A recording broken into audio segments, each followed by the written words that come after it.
A very warm welcome to you all on the third of our bite-sized webinar series covering IR35. For those of you who missed the first two seminars, we covered firstly who is responsible in your organisation for IR35, and then we followed this with a series on assessing the level of risk. So what do we have for you today? Well, we have 30 minutes, and over the next 20 minutes we are moving into the reality phase of it, which is how to arrive at the IR35 status determination. We will then spend the final 10 minutes answering any questions you may have, so please do ask questions via the Q&A box as we go through.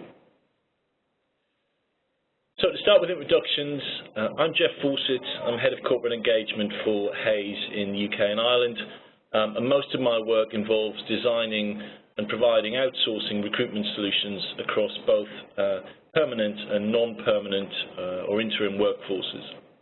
And due to the significance of IR35 impact into the non-perm workforce space, I spend perhaps 50% of my time consulting with current and potential customers around their potential risks and also solutions around this subject.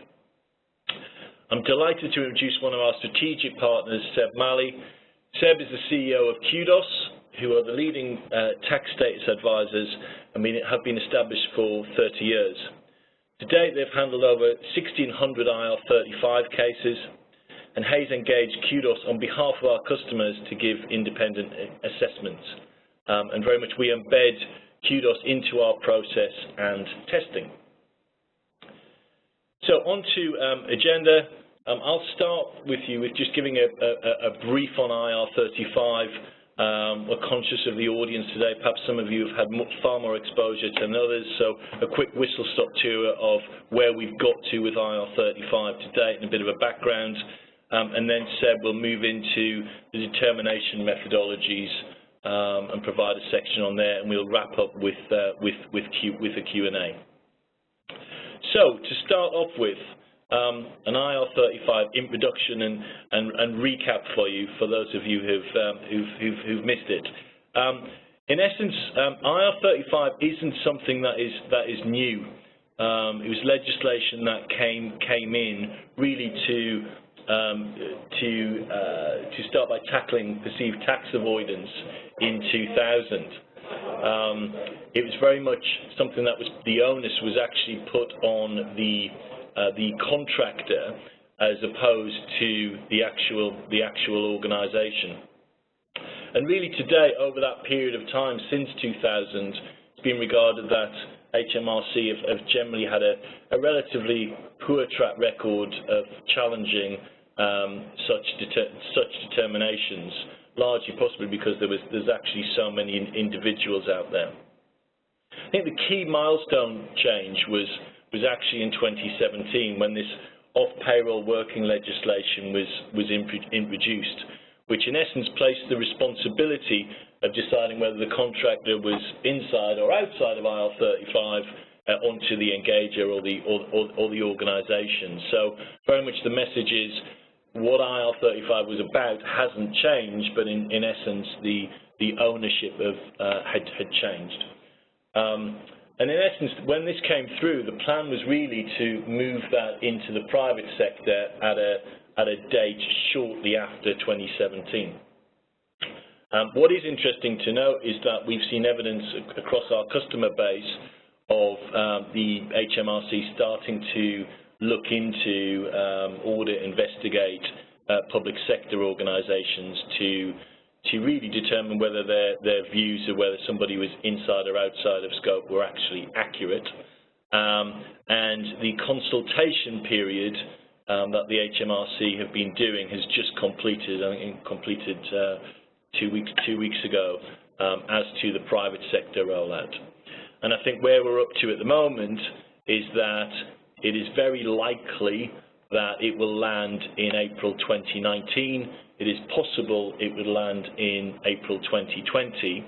Our view is that it will look the same or similar as to how it's been rolled out into the public sector. So whilst we don't have a fixed date on it as yet, our advice is it's not long coming, and if you do get an extra year on it, see it as a bonus as opposed to something to stall on. So that's the overview. Seb, can I pass across to you now? Yep. Thank you. So technically, the only way to get a definitive view on IR35 status is to go through the process of an IR35 investigation, which may ultimately be decided by a judge. Naturally, that's not something that people generally want to go through, but if you do, it's an incredibly detailed process. So I'm talking about this to compare it effectively to the CEST tool, which we'll come on to later. But HMRC themselves, when going through the process of trying to ascertain a contractor's IR35 status, will go into great depth. So the starting point generally is going to be the written terms, and they're not only looking at the agreement that is between the PSC and the agency or intermediary, but also the upper level agreement that's between the agency and the client.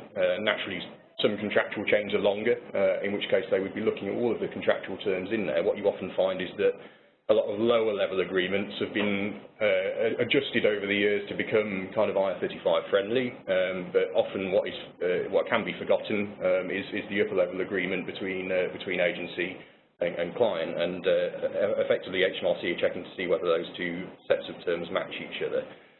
But the real focus in any IR35 investigation is always going to be on the true facts of the engagement, so the actual working practices. So they're trying to get a handle on whether, in reality, the contractor is working in business on their own account and as a genuinely independent worker. And HMRC will always tend to start with a very, very detailed questionnaire about how, and normally it starts with the contractor themselves, about how they work, how they run their business, and you know, what their relationship with the client is like. HMRC are also generally very quick to focus on the client as well, and they tend to want to get face-to-face meetings with both contractor and client to really try and build up a picture of how things look. And in any kind of IR35 inquiry, the full spectrum of historic case law is covered. Obviously, IR35 came in 2000, but case law that defines cases dates back far further than that. So you're going back to cases that were heard in the 60s and so on. And it's really important that all areas are covered. And the fundamental aspect of IR35 is it's really important to build up a picture. You're not just focusing on one area, you're focusing on what it looks like as a whole. HMRC themselves, the inspectors, don't always do that. They tend to really drill down and try and win a case based on one factor, but a tribunal judge will always take all of the information on its merits in the round and make a decision based on that.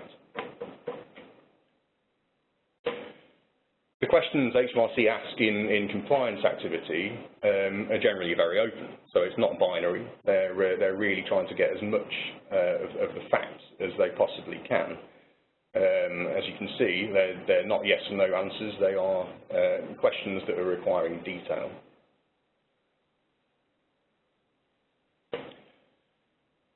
So IR35 inquiries generally take at least 18 months, and that's on a good day. They can take a lot longer, and you know, that's really because there's so much detailed correspondence. So HMRC will spend a long time focusing on very specific issues.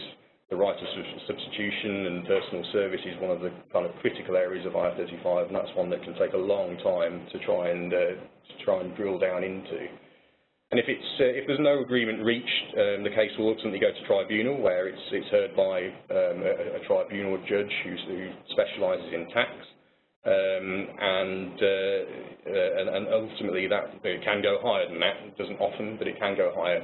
There haven't been that many tribunal cases over the last 10 years or so, but HMRC in the last year seem to have been far keener to push cases all the way through to tribunal, with not a great deal of success, I've got to say. Cases can differ significantly on the inspector that's involved in them. Some will be fairly reasonable, some not so much.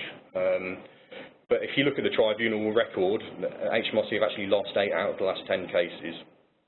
And in our history in dealing with IR35 investigations, we've handled 1,600, and of those we've lost 3.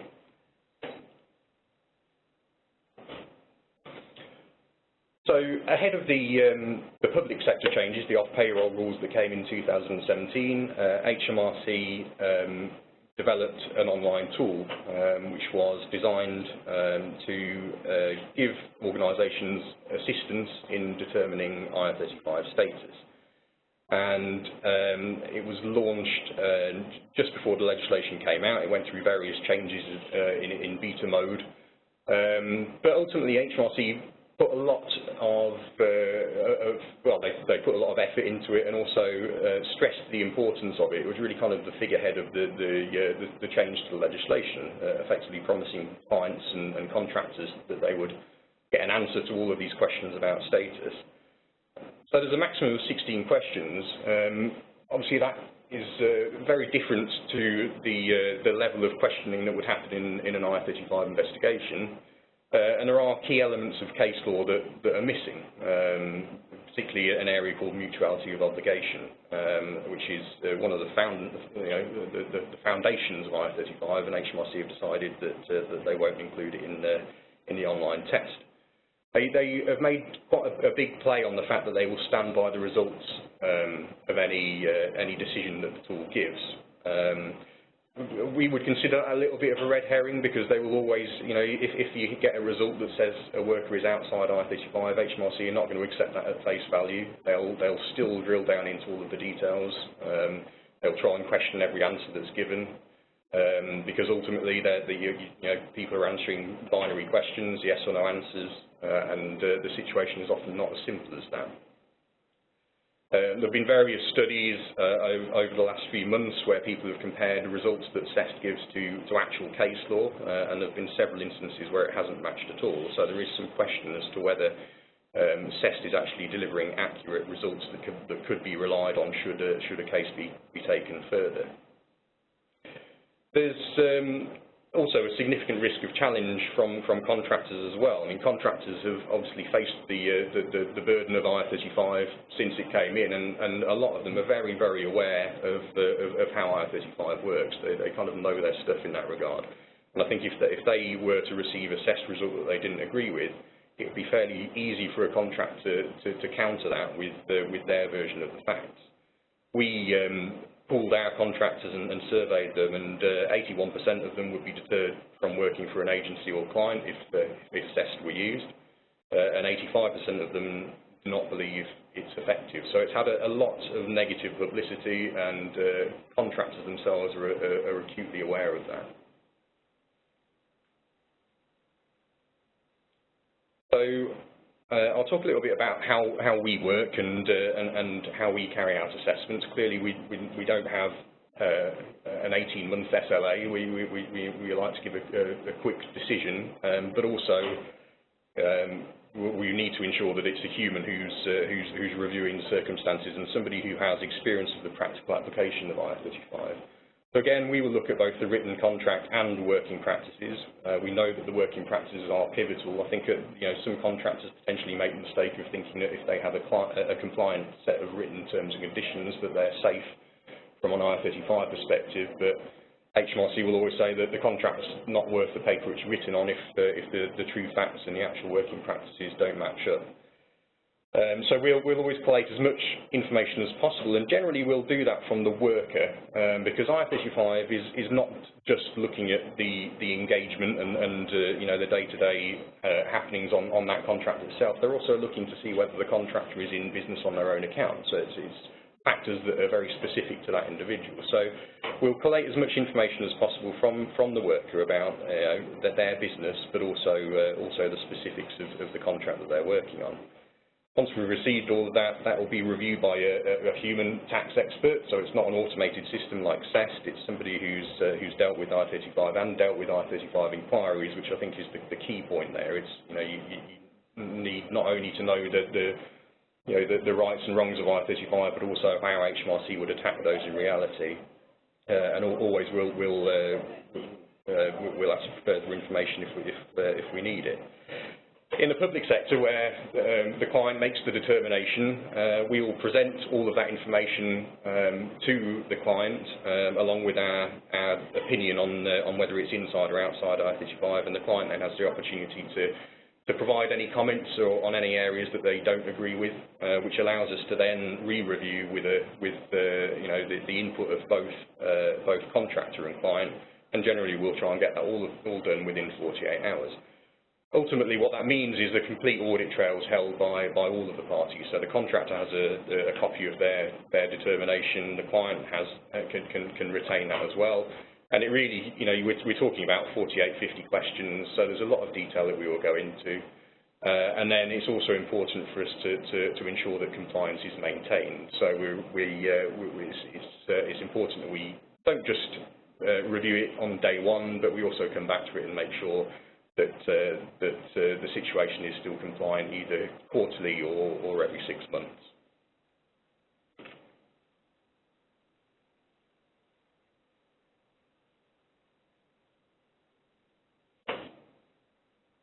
Okay, thanks, Seb. So in terms of a summary here, or a summary overview, I think the advice really here is that it isn't a binary process where a CEST tool is often regarded as suitable, and I think there's a key here in terms of taking a holistic approach to, I guess, all the areas there. In the way that we partner with Kudos, I think what we in many cases, the client is comfortable with their own determination. We work in a kind of an accepting way there, and then we have our own level of in-house tax advice, but clearly we partner with Kudos when we need perhaps further depth, but also when we're looking at some of our significant contractor populations, whereby we underpin that with the tests that Kudos run on our behalf. And I think, as I say, I think if there's doubt at this point, it's important that you talk to us, and we'll utilise Kudos in a partnership environment to ensure that we come back to you with the best outcomes. So in terms of, I'd like to ask if you have any questions, please pop them through on the box through there, and hopefully Seb and I can. So I've got the first one came through here. It's got here. Shall we just wait and see what the final legislation is and when it comes out? I think possibly both. That's one said, but I'll kick off from from our view. I think where we're up to on the moment on that is that we feel that the legislation is likely to come out in 2019, but it could well come out in 2020. And again, we think that the legislation will either be the same on the basis that you can't put the public sector in a weaker position in terms of attracting good talent. So there's a logic there. Might it look slightly different? Yes, but we don't think it will be significantly different to the point that you shouldn't action it. And in terms of the timings, I think if it does come out April 2019, where probably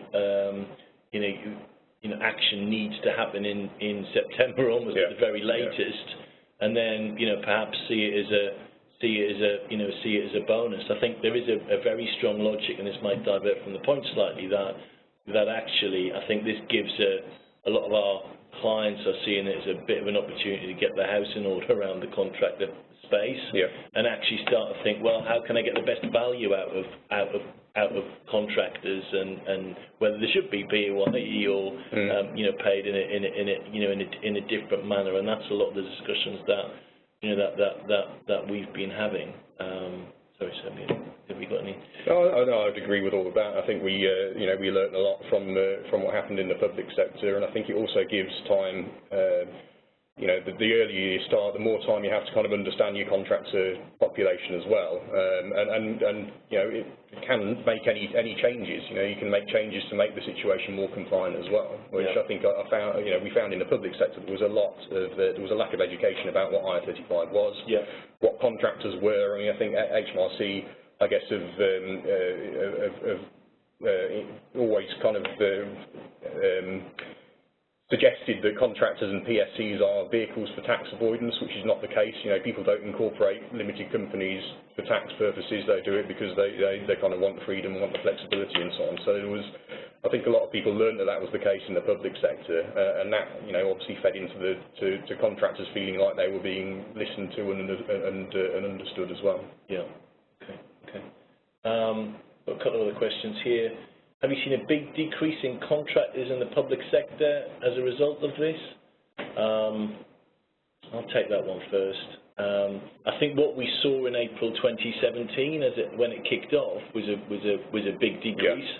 There was a big fall off then, and then I think after that there was a very real realization that departments were struggling to get the right level of individuals, in the right manner. So I think a number of organisations, given they perhaps weren't ready for it, reacted, perhaps rather aggressively to it, and that did drop the numbers initially. And then I think what we saw probably by the summer, was the numbers moved back up once people had realised perhaps the negative impact it had on their departments, and particularly in areas like IT, and projects weren't being able to be realised because they couldn't find the right contractor base to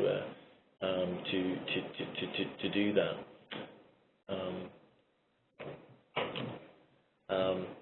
Okay. I've got a question here. Is the penalty retrospective? Depends what that means. So the penalty, so if, for instance, legislation came in April 2019, then it would only apply from the 6th of April 2019. So HMRC wouldn't go back and look into a client prior to April 2019. Anything before that would be old-fashioned IR35, where the contractor would be liable. Yeah. Okay. Got a question here again around timing. When shall I action all of this? Well, our advice is 9 months, if you can, and we're appreciative of the fact that we may not know the final workings until November and timelines, but I think it's best to act early on this. I think what we saw in the public sector world is that there's a bit of a sort of infectious nervousness around the contractors, and there's a bit of a herd mentality with them. So they want to see that an organisation is actually addressing it and understands it and gets it, as opposed to being safe on that. And I think perhaps one of our first pieces of advice on this is, it's back to who owns this in an organisation and where it's addressed, and I do think it needs board level representation, and so I think most boards are probably coming back in September and having meetings, and it should be in a lot of those. Let's have a look.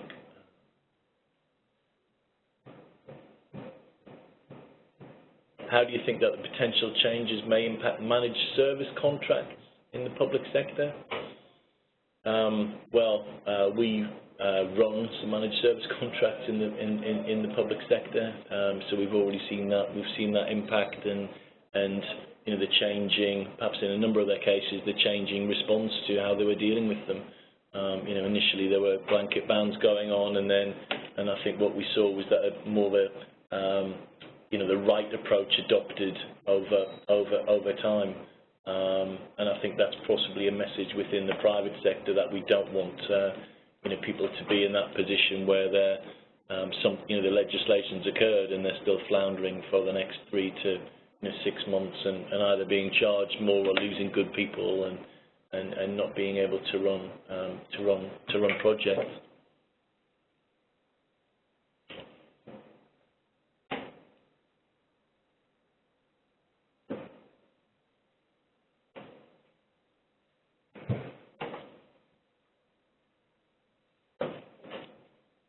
I'm just looking for a couple more questions. Will there be a consultation period? If so, when? It's happened.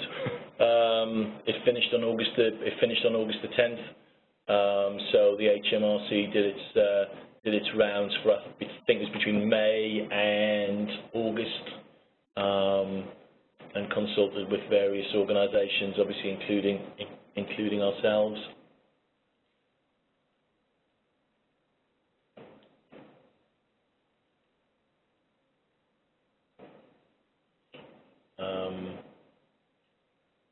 Can I receive a copy of the presentation? Yes, the presentation will be live in terms of the webinar series over the next few days, and our prior webinars have also been on. Another question here: where online can I find comprehensive guidelines around IR35? Is it fair to give you that one? So yeah, I mean, I guess the HMRC website is the best place to start for that. Got to be careful. There's a lot of misinformation about IR35 all over the place. So HMRC themselves probably have the best information on there. Okay. Okay, I think we better wrap up.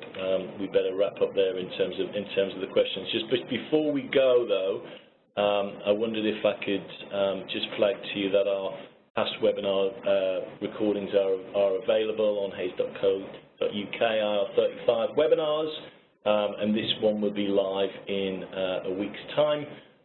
Quick signpost to the next webinar, which is on the 5th of September. Covering how to retain access to your skilled contractors, and we have the final one on the 19th of September. So on behalf of 7i, thanks for joining us today, and we look forward to talking to you soon. Many thanks. Bye-bye.